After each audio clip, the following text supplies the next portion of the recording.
Olá pessoal, tudo bem? Na aula de hoje a gente vai fazer a retap da A7, tá certo? Vamos resolver a prova aí ponto por ponto, tentar ver se a gente tira as dúvidas de vocês, né? Uma ou outra questão que pode ter ficado em dúvida e tal, a gente vai tentar resolver ela de uma maneira mais tranquilinha, né? Passo a passo, para tentar suprir todas as dúvidas que vocês tiverem tido na prova, caso tenham, né? A gente vai estar agora nesse momento tirando as dúvidas pelo chat do Aba.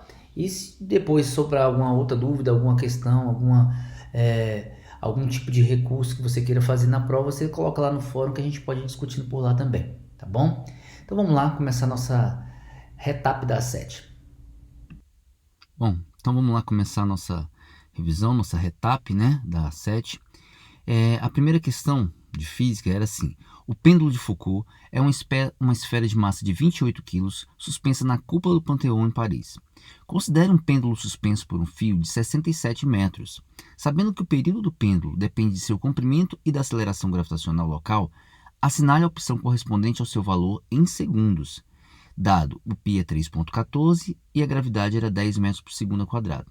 E ele pedia para você assinalar aí qual seria então o período desse pêndulo citado aí, o pêndulo lá de Foucault, tá bom? Então vamos lembrar, o pêndulo, né, gente, ele pode ser considerado um MHS, um movimento pendular, desde que o ângulo de abertura aí seja pequeno, porque aí aquela trajetória que é curva ali, que está em vermelho, tracejada lá embaixo em vermelho, ela se aproxima de uma reta, se o ângulo lá em cima for pequenininho, tá bom? Então é mais ou menos assim que a gente vai considerar ele como um MHS, e aí como um MHS a gente pode calcular o período dele através da expressão que a gente tem usado, tá bom?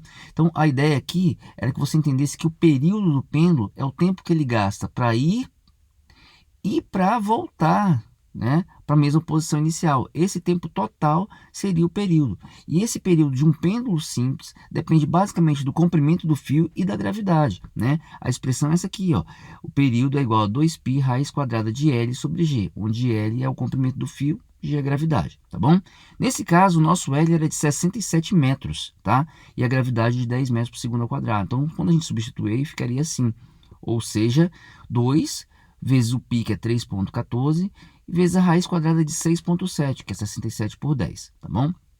Então, com o auxílio da calculadora lá, você poderia ter calculado e acharia que esse período era 16,25 segundos. Ou seja, a resposta do nosso exercício seria a letra A. Essa seria a primeira questão da prova, tá bom? Segunda questão. Um corpo de massa m está preso a uma mola de constante elástica K, que oscila em movimento harmônico simples, MHS, de amplitude x, em um plano horizontal com força de atrito desprezível segundo a trajetória horizontal. Então, esse corpinho que você está vendo na figura aí, ele vai ficar oscilando entre menos x e mais x, menos x e mais x, menos x e mais x, por meio daquela mola lá que fica comprimindo e distendendo, tá bom? Então, de acordo com a situação apresentada, marque a alternativa correta. Letra A, o período do movimento não depende da massa do corpo. Letra B, a energia mecânica do movimento em S1 é maior do que em S2. Letra C, ao passar pela posição S igual a zero, o corpo está em equilíbrio com velocidade máxima. Letra D, o período de oscilação depende da amplitude do movimento. E letra E, o período de oscilação do sistema é diretamente proporcional ao módulo da constante elástica da mola. Então ele quer que você marque aí qual dessas aí que está correta, né? Então vamos começar com essa primeira, letra A. O período do movimento não depende da massa do corpo. Como é que é o período de movimento, né, gente, de um MHS, assim, o sistema massa-mola, né? Então, a gente tem lá o seguinte, está dizendo que não depende da massa. Como é que é o período? O período é igual a 2π raiz de m sobre k. Essa é a expressão que dá o período de um MHS. Repara que ele depende sim da massa, né? A massa aparece lá, ó. Então, quanto mais pesado for o corpo, maior vai ser esse período, tá bom? Então, ele falou que não depende, portanto, esse item está errado. Letra B. A energia mecânica do movimento em S1 igual a x é maior do que S2 igual a menos x. Gente, a energia mecânica do movimento é a energia total. É tanto a soma da energia potencial mais a energia cinética. Uma vez que você põe com a sua mão, por exemplo, puxa o bloquinho para a posição menos x ou mais x ali, ou seja, distende a mola, você está colocando a sua energia na mola. E aí, como o sistema não tem atrito, essa energia fica presa ali dentro. Então, a energia que você deixou ali dentro ela fica eternamente ali oscilando entre os pontos menos x e mais x, trocando de cinética para potencial. Mas essa soma sempre sempre dará a mesma coisa, ou seja, a soma é a energia mecânica do movimento, tá bom? Como é mecânica, ela é constante, não é maior num ponto e menor em outro, tudo bem? Letra C.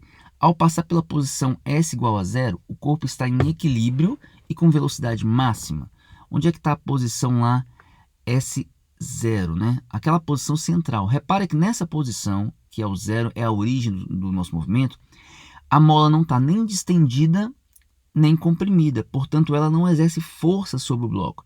Se ela não exerce força sobre o bloco sim está em equilíbrio, tá? Mas como nessa hora ele está passando por esse zero, tanto vindo de mais x ou tanto indo de menos x, né, ele está em movimento ali, nessa hora que ele não tem força elástica, a energia cinética dele ali é máxima. Então se a energia cinética é máxima ali no zero, é ali que tem a maior velocidade, tá bom? Então a letra C está correta. Vamos ver por que não as outras, né? Letra D. O período de oscilação depende da amplitude do movimento. Né? O tempo que esse cara vai e vem depende da amplitude do movimento, ou seja, se ao invés de mais x e menos x ele tivesse puxado mais ou puxado menos, né? O período mudaria. Se você olhar de novo lá em cima, né? Olha só, a expressão para o período ela não depende do x. Ou seja, tanto faz puxar um pouquinho o bloco ou puxar muito o bloco, o período só vai depender da massa e da constante elástica. Portanto, isso aí está errado, tá bom? E a letra E, o período de oscilação do sistema é diretamente proporcional ao módulo da constante elástica da mola. Então, o período é diretamente proporcional à constante da mola. Se você olhar ali, ó, a mola está embaixo, a constante elástica aparece embaixo na expressão do período, né? Então, se você ali, ele está falando que é diretamente proporcional, se você levanta o carro vai aumentando, o que acontece com o período? Como ele está no denominador, o período acaba diminuindo, tá certo? Se o K aumenta e o período diminui, eles são inversamente proporcionais e não diretamente proporcionais. Portanto, esse item estaria errado. Então, a resposta do nosso exercício aí ficou letra C de casa, tudo bem? Questão 3 da prova, fala assim, Carlos construiu um pêndulo de comprimento fixo em um dia de verão com a temperatura ambiente de 40 graus Celsius. Ao medir o período do movimento pendular, o jovem encontrou o valor de 2 segundos. Seu pai, em um dia de inverno, temperatura de 1 grau Celsius, mediu o período do pêndulo feito pelo filho.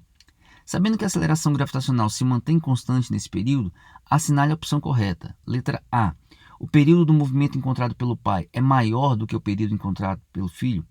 Letra B. O período do movimento encontrado pelo pai é igual ao período encontrado pelo filho? Letra C. O período do movimento encontrado pelo pai é menor do que o encontrado pelo filho? Letra D. É impossível comparar os períodos dos movimentos pendulares obtidos pelo filho e pelo pai, pois não se sabe a massa do pêndulo? E letra E. A frequência de oscilação se manteve constante após a variação térmica. Então vamos lá. Como é que a gente faz esse exercício? É uma comparação. O filho, né, gente, ele foi medir o pêndulo lá e a temperatura no verão era de 40 graus Celsius. Nessa hora ele me encontrou o valor de 2 segundos. E o pai, ao medir no dia de inverno, a temperatura de 1 grau Celsius, mediu o período também. Será que ele achou os mesmos 2 segundos, ou seja, o tempo do carinha ir e voltar para a mesma posição também continuou dando 2 segundos se a temperatura mudar? O que acontece se a temperatura muda, né, gente? Um fio, por exemplo, ele dilata ou ele contrai. No caso aí foi de 40 graus Celsius para 1 grau Celsius. Então no verão a ideia é que você tenha o fio grande, né? O fio normal pelo menos que o menino usou para medir os 2 segundos de período, tá certo? E aí olha só, no inverno esse fio encolhe. Se o fio encolhe, o comprimento do fio fica menor do que o comprimento do fio do verão. E o que isso influencia? Se você lembrar da formulazinha do período, o período é 2π raiz quadrada de L sobre G. E quando você diminui o L, né, já que a aceleração gravitacional se manteve constante, a única coisa, a dependência está todinha no L agora. Se o L diminui, o que acontece com o período? Repare que o L está na parte de cima, né? Então diminuindo o L, diminuiu o período. Então se o filho encontrou 2 segundos, o pai vai encontrar menos de 2 segundos, tá certo? Então a resposta aí é que o período do movimento encontrado pelo pai vai ser menor do que aquele encontrado pelo filho, o que está na letra C ali, ó, tá certo? Portanto, essa é a respostinha da questão 3. Vamos para a próxima. Questão 4. Carlos, analisando o movimento harmônico simples, um MHS, através de um sistema massa-mola, obteve a seguinte função horária da sua posição. S igual a 2 vezes cosseno de π mais 2t, isso no SI, ou seja, no Sistema Internacional de Unidades. Quer dizer o seguinte, todas as coisas que estiverem referentes à distância têm que ser dadas em metros, tá certo? E o tempo tem que ser dado em segundos, tá bom? Aí ele fala assim, a respeito das características apresentadas pelo movimento, julgue os itens abaixo, assinalando V para os verdadeiros e F para os falsos. Então, na questão 4, ele perguntava assim, a amplitude do movimento é de 1 metro, isso é verdadeiro ou falso? Só de olhar para aquela expressão, você conseguiria dizer se a amplitude é 1 metro ou se está certo, se está errado, né? Então a gente tem que lembrar o seguinte, num MHS, porque é o que ele está analisando, movimento harmônico simples, né? A expressão do sistema massa-mola, né? A posição que o bloco ocupa no sistema massa-mola é dada de uma forma geral por essa expressão aí, ó. S igual a A vezes cosseno de ômega t mais φ0. Então vamos dizer, o A é a amplitude do sistema. O ômega é a pulsação do sistema, está diretamente relacionado ao período e à frequência, tá certo? É 2πf ou 2π sobre t, tá bom?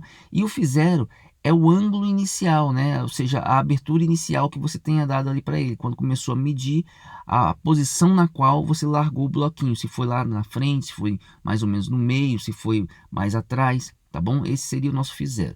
Nesse caso, ele está perguntando sobre a amplitude do movimento. Então, a amplitude é o A. Se você comparar, simplesmente comparar a equação de cima com a de baixo, você vai ver que o A aqui é aquilo que está na frente do cosseno, tá bom? Nesse caso, é o 2. Então, como está no SI, então é 2 metros a amplitude. E ele falou que a amplitude do movimento era de 1 metro. Portanto, esse item está falso. Tudo bem? Ainda baseado nesse tipo de... Na mesma equação, ele traz a questão 5. Fala assim, Carlos, analisando o movimento harmônico simples através de um sistema massa-mola, obteve a seguinte função horária da sua posição, que é aquela mesma que a gente acabou de fazer, tá? E ele pede o seguinte agora, a fase inicial desse movimento é de π radianos, né? Então, de novo, vamos fazer a comparação, né? A comparação geral é você comparar a forma que ele te deu com a geralzona, que é S igual a cosseno de ômega t mais φ0. A fase inicial que ele está se referindo aí é o φ0. Quem é o φ0? φ0 é o termo que está solto dentro do argumento da função cosseno, ou seja, é aquele que não está colado no t, tá bom? Então, nesse caso, o φ0 está aqui, ó, e ele não é 2, tá bom? O φ0 aqui é aquilo que está sem o t, ou seja, o π. Tá bom? Então, o φ0 é π radianos. E ele perguntou, a fase inicial desse movimento é de π radianos? Então, isso está correto, verdadeiro. Tudo bem? Questão 6, ainda dentro da mesma questão, ele pergunta, a frequência angular ou pulsação do movimento é de 2 radianos por segundo e o período do movimento é π segundos? Isso tudo está certo ou não? Está verdadeiro ou está falso? Então, de novo, a gente vai partir para a nossa comparação, né? Ele pergunta sobre a pulsação e sobre o período. A pulsação aqui é tranquilo, né? O ômega é aquilo que está colado no t, né? Então, aquele termo que está colado com o t de tempo seria o nosso ômega, nesse caso, o 2. Então, o ômega é 2 radianos por segundo, isso está correto, tá bom? Agora, ele quer o período. Como é que eu acho o período? Né? Como é que eu acho o período tendo só o ômega ou tendo só o φ0? Então, o período está dentro do ômega, ali dentro, né? O ômega é 2πf ou o ômega é 2π sobre o período, ó, 2π sobre t. Tá certo? Como eu tenho o ômega, eu posso achar o t. Então, eu ponho lá, o ômega é 2, tá certo? Então, é igual a 2π sobre t. Quando você passa o t para um lado e o 2 para o outro, vai ficar 2π sobre 2, portanto, o período é π segundos. Então, o ômega é 2 e o período é π segundos. Isso está verdadeiro. Ok? Questãozinha bem simples também. Mas você tem que saber fazer a comparação e saber tirar os dados ali de dentro, tá bom? Questão 7. Fala assim, as ondas são perturbações em meios materiais ou em campos eletromagnéticos que transmitem energia. Podem ser classificadas em ondas mecânicas e ondas eletromagnéticas. A respeito das propriedades dessas ondas, assinale a opção correta, né? Então, a letra A fala assim, um garoto balançando rapidamente uma vara fina produz um som agudo, que é um exemplo de onda eletromagnética. B, parte da energia emitida pelo Sol chega até a Terra por meio de ondas eletromagnéticas. C, Zezinho é um pescador e quando ele está na beira do rio pescando, não gosta de conversar. Ele acredita que o som assusta os peixes. O pensamento do pescador é um mito, pois o som não se propaga na água, que é um meio mais denso do que o ar. Letra D, a luz visível é uma onda eletromagnética, logo não se propaga no vácuo. E letra E, os sons das explosões na superfície solar podem ser escutados por um observador na superfície lunar. Então, qual dessas aí estaria correta, né? Então, vamos analisar uma a uma, olha só. Um garoto balançando rapidamente uma vara fina produz um som agudo, que é um exemplo de onda eletromagnética. Isso é verdadeiro ou falso, né, gente? Olha só, ele fala de som agudo. O som é uma onda longitudinal, é uma onda mecânica. Portanto, ele não é uma onda eletromagnética, como ele citou. Portanto, esse item está errado. Tá bom? Letra B. Parte da energia emitida pelo Sol chega até a Terra por meio de ondas eletromagnéticas. Isso é verdade ou é mentira, né? Na verdade, isso é verdade. Né? Na verdade, isso é verdade. A energia emitida pelo Sol, ela vai vir para a Terra, né, no meio do vácuo, que o espaço é um vácuo, e ela só consegue chegar aqui porque as ondas são eletromagnéticas. Então, a energia calorífica, né, que vem por meio das ondas infravermelhas, ela chega sim por meio de ondas eletromagnéticas. Isso está correto. Letra C. Zezinho é um pescador. Quando ele está na beira do rio pescando, não gosta de conversar. Ele acredita que o som assusta os peixes. O pensamento do pescador é um mito, pois o som não se propaga na água, que é um meio mais denso que o ar.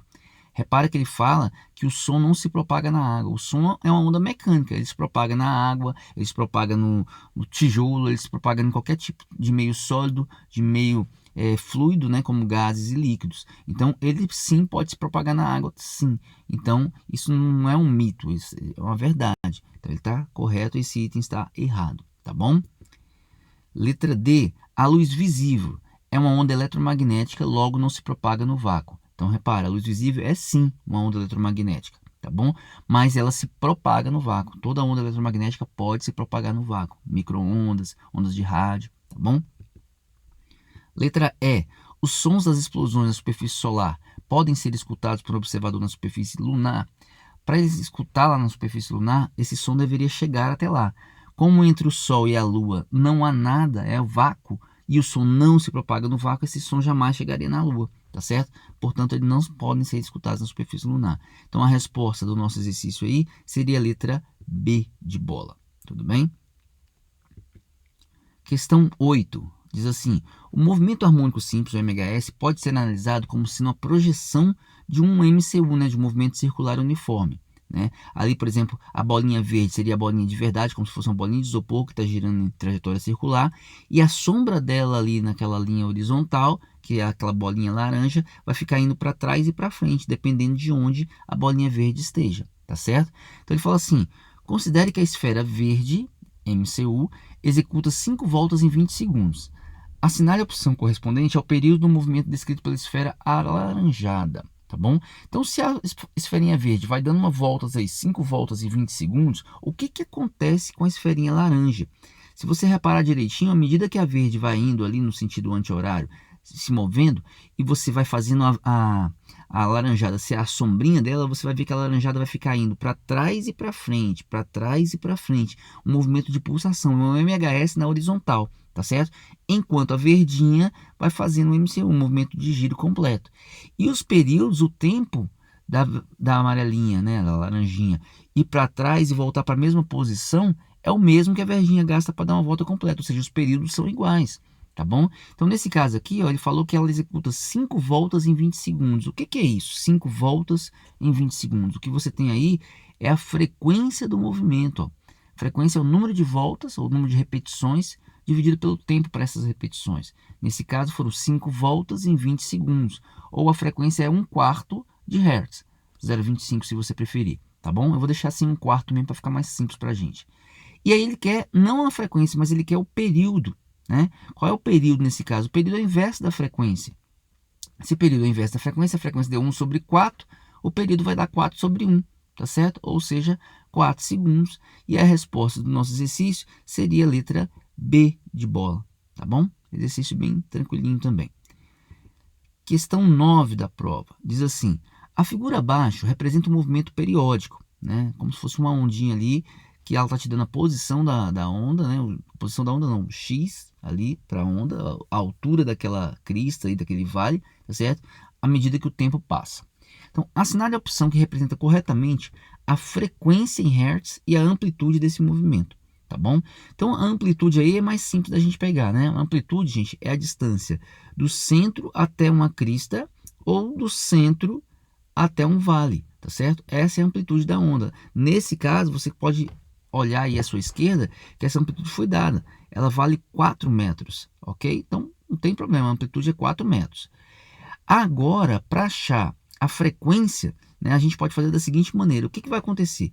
Pense ali onde é que está o período dessa onda, né, o tempo que ela gasta para repetir. Onde é que está uma onda completa? Se você pensar naquela bolinha laranja ali, para ser uma ondinha completa, ela tem que ter uma crista, um vale e parar de novo. Então, nesse caso, ele vai fazer esse movimento aqui, ó, desce, sobe e para. Chegou na mesma altura que ela estava inicialmente. Então, nesse momento, você andou uma onda completa.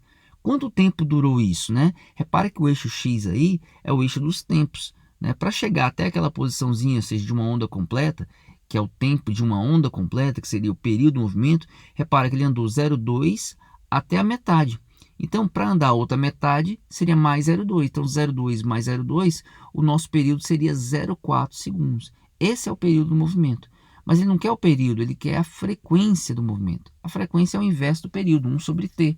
Então, vai ficar 1 sobre 0,4, ou 10 dividido por 4, o que daria 2,5 Hz. Então, a resposta do nosso exercício é que a frequência é 2,5 Hz e a amplitude é 4 metros. Então, seria a letra B ou C, né? Mas com a amplitude igual a 4, seria a letra C a nossa resposta. Tudo bem? E, por fim, a questão 10 diz assim: em uma avaliação discursiva, um aluno colocou as seguintes afirmações sobre as ondas.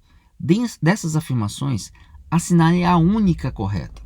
Tem uma aí que está certa. Então, letra A, toda onda é uma forma de transmitir matéria. Letra B, as ondas mecânicas se propagam no vácuo. Letra C, a luz é um exemplo de onda mecânica. Letra D, o período de movimento é o intervalo de tempo gasto para a execução de um ciclo completo. E letra E, o som é um exemplo de uma onda eletromagnética. Você lembra o que você marcou na sua prova, né? Então vamos ver aí se está certo ou se está errado. Então a primeira fala assim: toda onda é uma forma de transmitir matéria. Não, ondas não transmitem matéria, ondas transmitem energia. A onda não transporta matéria de jeito nenhum, tá bom? Então a onda é uma forma de transmitir energia. Esse item está errado. B. As ondas mecânicas se propagam no vácuo. A gente já viu que as ondas mecânicas necessitam de um meio material para se propagar. Elas se propagam em meios fluidos, como líquidos e gases, mas também se propagam em meios sólidos. Porém, não se propagam no vácuo. Elas não têm condições de se propagar no vácuo. Portanto, esse item está errado, né? Ondas mecânicas não se propagam no vácuo. Letra C. A luz é um exemplo de onda mecânica. Não, a luz é um exemplo de onda eletromagnética, né? Que inclusive pode se propagar no vácuo. Portanto, o item também está errado. Letra D. O período de movimento é o intervalo de tempo gasto para a execução de um ciclo completo. Isso aí está correto, né? Um ciclo completo representa o tempo para você cumprir aquele ciclo todo, vai ser chamado de período, né? Então isso está correto. E a letra E, o som é um exemplo de uma onda eletromagnética, a gente já discutiu aqui, o som é um exemplo de uma onda mecânica. Som é onda mecânica, necessita de meio material para se propagar. Portanto, esse item está errado. E aí a resposta do nosso exercício seria a letra D de dado, ok? E aí a gente termina a nossa retap das 7. Espero que tenha gostado, né? Qualquer dúvida extra que tiverem, pode entrar lá no chat que a gente vai tentar responder para vocês, ou no chat ou no fórum, ok? Grande abraço, até mais.